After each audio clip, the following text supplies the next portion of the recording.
আমাদের বাচ্চা পার্টি রথ বের করছে মধুশ্রী অ্যাপার্টমেন্ট থেকে। সবাই দেখে জানাবে কেমন লাগলো। আজকে সবাই খুব মজা করেছে, মজা করে রথটা কাটিয়েছে।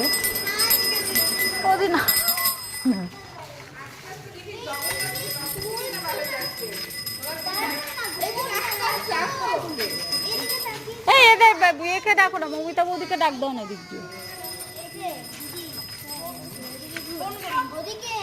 ফোনটা করো, ফোনটা করবো, নামো কে এনে আমি